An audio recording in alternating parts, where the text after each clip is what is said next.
A paz do Senhor a todos os que estão ouvindo esta mensagem. Que a sua vida ela venha a ser edificada pela palavra de Deus.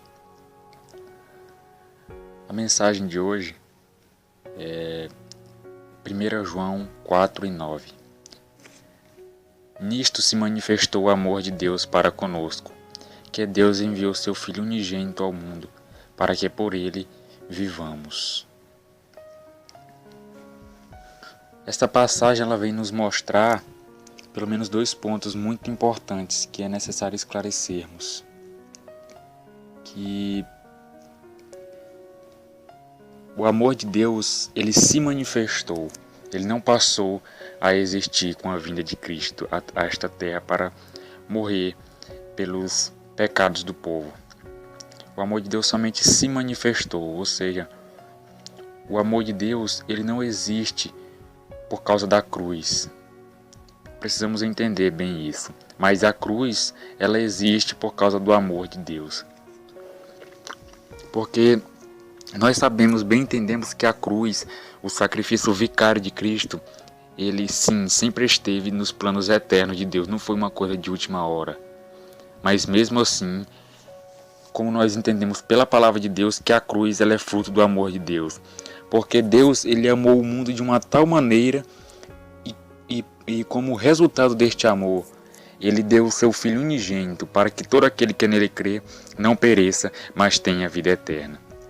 Ou seja, que o amor de Deus ele não passou a existir, mas ele já existia. Por quê? Porque Deus é amor. Deus ele nunca teve um princípio, nunca terá um fim. Ele sempre existiu. Isso, muitas vezes, isso é uma ciência maravilhosíssima, profunda, insondável para nossas mentes humanas e finitas. Ela é uma ciência difícil de entender. E o que nós sabemos de Deus, assim como nós temos em Jó, alguma passagem que diz que o que nós conhecemos de Deus é somente a orla do seu manto. Então cabe a nós entender que Deus, ele nunca teve um princípio, ele nunca nasceu. Ele nunca foi um bebê, nunca foi jovem, não é velho. Ou seja, Deus ele é um ser que não muda. Deus ele é um ser transcendente a este mundo. Ele não está dentro do tempo, ele não está limitado pelo tempo, mas ele criou o tempo para que nós pudéssemos entender a eternidade ao qual ele está e a sua eternidade. Porque no princípio Deus já era, ou seja, no princípio de todas as coisas Deus já existia. E precisamos entender que Deus ele é amor, assim como Deus ele sempre existiu, ele nunca teve um princípio. Então, logicamente Deus ele sempre foi, é e sempre será amor. E assim o seu amor somente foi manifestado a nós, mas ele não passou a existir. E entendemos uma coisa que na verdade, assim como está em Tito 3:4, que ele diz: mas quando apareceu a benignidade e o amor de Deus, nosso Salvador, para com os homens, não pelas obras de justiça que houvéssemos feito, mas segundo a sua misericórdia, nos salvou pela lavagem da regeneração e da renovação do Espírito Santo. Ou seja, o amor de Deus ele se manifestou, apareceu por meio de nosso Senhor e Salvador Jesus Cristo. E assim nós somos alcançados por este maravilhoso amor. Porque um segundo ponto que nós precisamos entender é este grande amor de Deus. O amor de Deus, ele nos alcançou, porém nós não merecíamos. Não havia em nós alguma coisa que houvesse merecimento do amor de Deus, nada. Nós não somos o centro de nada, nós não somos o centro do coração de Jesus, porque em nós não havia nada que houvesse, que chamasse a atenção de Deus, que pudesse chamar a atenção de Deus. Então Deus amou o mundo, mas o mérito não é para o mundo, mas o mérito é para Deus, porque Ele amou o mundo, mesmo o mundo sendo corrupto, mesmo o mundo sendo decaído, imoral, impuro. Ele amou e assim enviou o seu Filho para morrer e para que todo aquele que nele crê não pereça, mas tenha vida eterna. Ou seja, E precisamos entender este grande amor de Deus. Em Efésios capítulo 3, do verso 17 ao 19, Paulo ele ora a Deus para que os cristãos eles viessem a entender, a compreender, a estar firmados, aí arraigados em amor. E ele diz: para que Cristo habite pela fé no vosso coração, a fim de, estando arraigados e fundados em amor, poderdes perfeitamente compreender com todos os santos qual seja a largura e o comprimento e a altura e a profundidade, e conhecer o amor de Cristo, que excede todo entendimento, para que sejais cheios de toda a plenitude de Deus. Ou seja, precisamos ver que o amor de Deus, o amor de Cristo também, ele é profundo e nós não podemos muitas vezes entender, porque o amor que nós conhecemos é o amor mundano, é o amor do mundo, é aquele que ama quando alguém te dá presente, é aquele que só ama quando a pessoa concorda com você, é aquele que só ama quando a pessoa está no seu grupo, é aquele amor que dá pensando receber em troca, é aquele amor que com o tempo se vai, é aquele amor que com os sofrimentos ele vai embora. Mas na verdade o amor verdadeiro que nós conhecemos é o que está especificamente em diversas passagens da Bíblia, mas especificamente em 1 Coríntios 13. Se a gente perceber que o amor ali é sofredor, ou seja, o amor ele não se vai com as dificuldades, mas ele permanece firme. O amor, segundo 1 Coríntios 13 e 8, o amor ele nunca falha, ou seja, o amor ele nunca se vai. O amor ele não vai embora, ele não se esvai com o tempo. O amor ele tudo suporta, ele tudo crê, ele tudo espera. O amor ele não se porta com indecência. O amor ele é abnegado, ou seja, as pessoas que verdadeiramente amam, que verdadeiramente têm o amor de Deus em sua vida, seja os maridos para com as esposas, seja a esposa para com os maridos, seja os crentes para outros crentes, seja qualquer relação humana, aquele que tem verdadeiramente o amor de Deus, ele não vai ser uma pessoa orgulhosa, ele não será uma pessoa que terá o seu amor que se esvai com as dificuldades, ou que só vai amar quando receber presentes, ou quando a pessoa concordar com ele. Mas ele vai...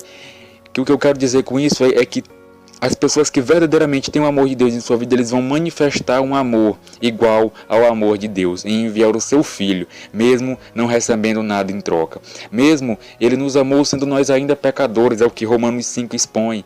E ele diz, porque pelo justo alguém pode ousar morrer, alguém pode até se arriscar, alguém pode até colocar a mão no fogo por um justo, mas por um pecador, aí que ele coloca que Deus ele morreu por nós, Cristo, ele morreu, Jesus Cristo, ele se ofereceu por nós, sendo nós ainda pecadores, sendo nós inimigos de Deus, estando nós em inimizade contra Deus, estando nós no pecado, sendo nós transgressores da lei de Deus, sendo nós pessoas que estávamos sem esperança e sem Deus do mundo, ou seja, porque todo pecador, na verdade, no seu coração, ele deseja que não exista um Deus.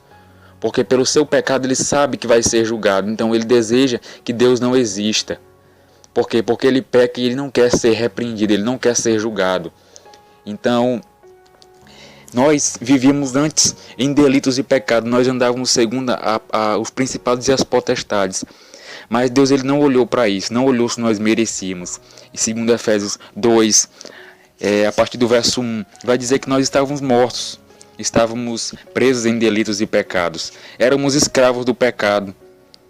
Nós andávamos segundo o Espírito que hoje opera nos filhos da desobediência. Nós andávamos fazendo os desejos da nossa carne, fazendo a vontade dos pensamentos, e aí éramos por natureza destinados filhos da ira por causa das nossas obras. Ou seja, mas no verso 4, no capítulo 2 e verso 4, o apóstolo Paulo ele vai usar aí uma palavra, ele diz: mas Deus, que é riquíssimo em misericórdia pelo seu muito amor com que nos amou, estando nós ainda mortos em nossas ofensas, nos vivificou juntamente com Cristo, pela graça sois salvos, e nos ressuscitou juntamente com ele e nos fez assentar nos lugares celestiais em Cristo Jesus, para mostrar nos séculos vindouros as abundantes riquezas da sua graça, pela sua benignidade para conosco em Cristo Jesus. Ou seja, Deus, ele pela sua graça, pelo seu muito amor que nos amou, ele deu o seu Filho, não porque nós merecíamos, mas porque Deus, ele é misericordioso, ele é bondoso, ele é justo. E a sua justiça, ela não foi apagada por meio do seu amor. Porque se nós percebermos só um pequeno parêntese, que o amor de Deus, ele não o amor de Deus, ele existe, mas ele não apaga a sua justiça. Assim como está no livro de Naum, capítulo 1 e verso 2, ele diz que Deus é um Deus zeloso, tardio em irar-se, mas ao culpado ele não tem por inocente ter o seu caminho na tormenta, e a nuvem são o pó dos seus pés. Ou seja, que o amor de Deus, ele não apaga a justiça, porque os nossos pecados, eles não foram pagos por nós. Os nossos pecados receberam juízo, mas não fomos nós que recebemos o juízo, mas foi Cristo. Ele recebeu o juízo sobre os nossos pecados na cruz. É por isso que nós necessitamos crer. Nós devemos crer que Cristo já pagou pelos nossos pecados, os nossos pecados são apagados. Se nós cremos em Cristo, a justiça de Cristo, a pureza de Cristo, a santidade de Cristo, ela passa automaticamente a nós. É por isso que nós somos ressuscitados à imagem de Cristo, ou seja, nós somos ressuscitados assim como Cristo ressuscitou. Nós somos ressuscitados da morte, somos ressuscitados do pecado, o qual estamos mortos em delitos. E assim, nós passamos a ter uma nova vida em Cristo pela fé. Nós somos agora novas criaturas diante de Deus. Somos lavados, santificados e considerados legalmente justos diante de Deus. Então, pela fé, os nossos pecados eles receberam um justo juízo em Cristo. E assim Deus ele moeu a Cristo pelas nossas iniquidades. O castigo que nos traz a paz com Deus, a nossa justificação, ele recaiu sobre Jesus Cristo. Ou seja, o amor de Deus, ele sim é amor, mas não é o amor como o mundo. Não é o amor segundo o mundo, porque o mundo, ele ama, mas ele esquece a justiça. O amor, ele ama, mas ele esconde pecados, ele não olha para os pecados, ele não repreende, mas o amor de Deus, ele é amor, mas ele também é justo, como já foi dito. Então, entender este amor maravilhoso de Deus, que é totalmente segundo os padrões, segundo os paradigmas humanos. Porque quem dos humanos poderia dar o seu filho unigênito por um bando de pecadores? A primeira coisa que as pessoas diriam: eles merecem morrer, então eles vão morrer, eu vou deixar eles morrer. Mas Deus não, ele enviou o seu Filho unigênito, para que todo aquele que nele crê não pereça, mas tenha a vida eterna.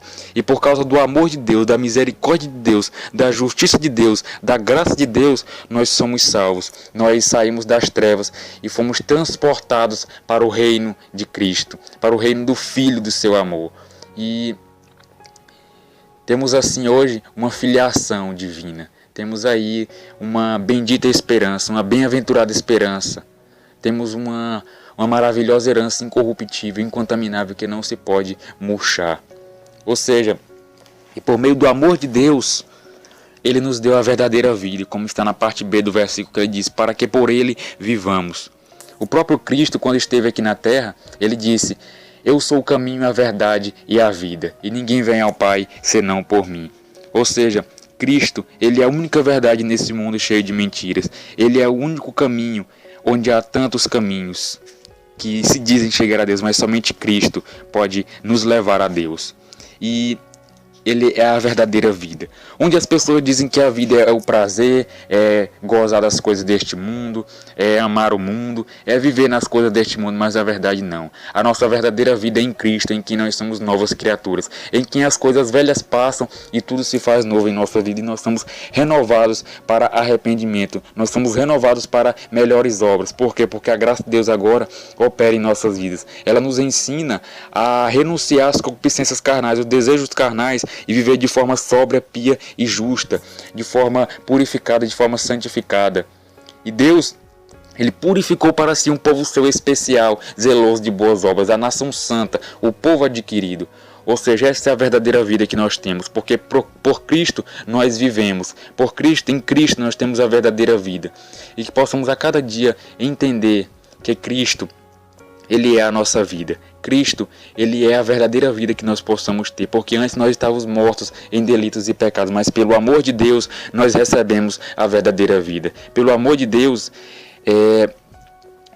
podemos ter acesso à verdadeira vida que é Cristo. Cristo, Ele nos dá a vida, e sem Cristo nós não podemos viver, nós não podemos nos mover, nós não podemos viver neste mundo, porque nós precisamos viver para aquele que nos criou, segundo os propósitos daquele que nos projetou, que é Deus.